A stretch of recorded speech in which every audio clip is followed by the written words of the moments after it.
आसान तालीम कुरान चैनल के मुअज़्ज़ज़ नाज़रीन, अस्सलामु अलैकुम व रहमतुल्लाहि व बरकातुहू। क्या कर्ज लेकर कुर्बानी की जा सकती है? इस सवाल का जवाब सुनने से पहले आप हमारे चैनल को सब्सक्राइब कर दें और इस कार्य खैर में शामिल हो जाएं, और साथ वीडियो को लाइक भी कर दें, हो सकता है बाद में याद न रहे। तो क्या कर्ज लेकर कुर्बानी की जा सकती है?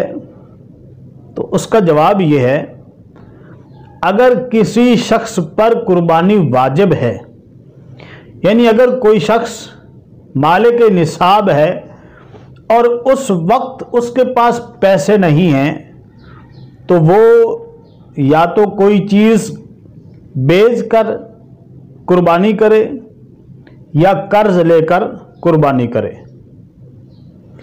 अब यहाँ पे एक सवाल किया जा सकता है कि जिसके पास पैसे नहीं हैं वो मालिक निसाब कैसे है? तो मैं एक दो मिसालें दे के आपको बात समझा देता हूँ।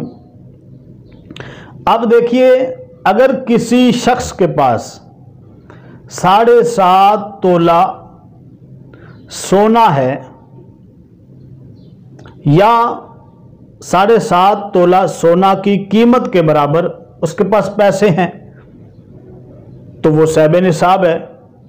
इसी तरह अगर किसी के पास 52.5 तोला चांदी है या उसकी कीमत के बराबर पैसे हैं, तो वो साहिब निसाब है। या 52.5 तोला चांदी की कीमत के बराबर माल तिजारत है, या घर में ज़रूरत से ज़्यादा सामान है, तो वो मालिक निसाब है।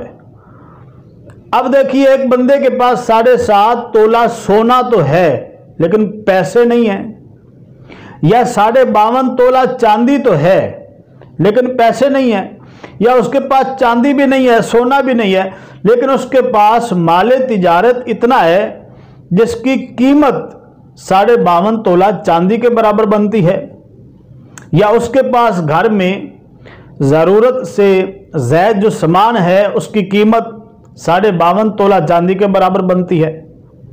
अब उसके पास पैसे नहीं हैं लेकिन इनमें से कोई चीज़ मौजूद है, 7.5 तोला सोना है या 52.5 तोला चांदी है या माल तिजारत है या ज़रूरत से ज़्यादा सामान है, तो अब ये मालिक निसाब है और पैसे नहीं है इसके पास। तो इस सूरत में क्या करे, या तो कोई चीज़ बेचे और कुर्बानी करे या कर्ज लेकर कुर्बानी करे। तो ये मसला जो बहुत लोग पूछा करते थे, तो मैंने सोचा कि वीडियो के ज़रिए ही इसका मैं जवाब दे दूं। वीडियो को आगे भी शेयर कर दें। नई वीडियो के साथ फिर हाज़िर होंगे। अल्लाह करीम आपका हामी व नासिर हो। अपना ख्याल रखें। अस्सलामु अलैकुम व रहमतुल्लाह।